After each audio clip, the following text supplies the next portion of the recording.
মৰাণ গ্ৰন্থমেলাৰ এয়া পতাকা উত্তোলন কৰিছে।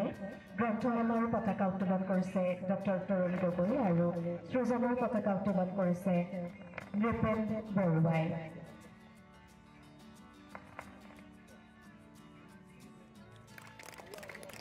আজিৰে পৰা আনুষ্ঠানিকভাৱে শুভাৰম্ভ হ'ল পঞ্চম মৰাণ গ্ৰন্থমেলা।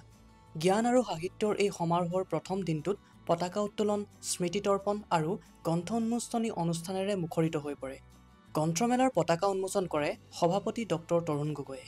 আনহাতে সৃজনৰ পতাকা উত্তোলন কৰে সৃজনৰ সভাপতি নৃপেন বৰুৱাই।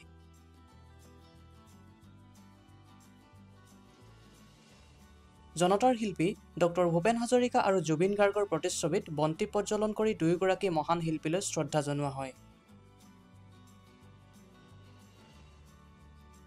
গ্ৰন্থমেলাৰ মূল অনুষ্ঠানটি উদ্বোধন কৰে আকাশবাণী আৰু দূৰদৰ্শন কেন্দ্ৰ ডিব্ৰুগড়ৰ অনুষ্ঠানসমূহৰ মুৰব্বী লোহিত চন্দ্ৰ ডেকাই। দিনৰ ভাগত মত বিনিময় আৰু বক্তৃতা অনুষ্ঠানকে ধৰি কেইবাটাও বৌদ্ধিক কাৰ্যসূচী অনুষ্ঠিত হয়, য'ত পাঠক আৰু লেখকসকলৰ মাজত সৃষ্টিশীল আলোচনা অনুষ্ঠিত হয়। সন্ধিয়া স্মৃতিগ্ৰন্থ সৃজন সুবাস উন্মোচন কৰা হয়। ইয়াৰ লগতে অনুষ্ঠিত হয় গ্ৰন্থ উন্মোচনী অনুষ্ঠান, য'ত কেইবাগৰাকী লেখক সাহিত্যিকৰ কেইবাখনো নতুন গ্ৰন্থ উন্মোচিত হয়। দিনটোৰ অন্তত ডিমৌ সংগীত কলা কেন্দ্ৰৰ দ্বাৰা এক আকৰ্ষণীয় সাংস্কৃতিক অনুষ্ঠান পৰিৱেশিত হয়।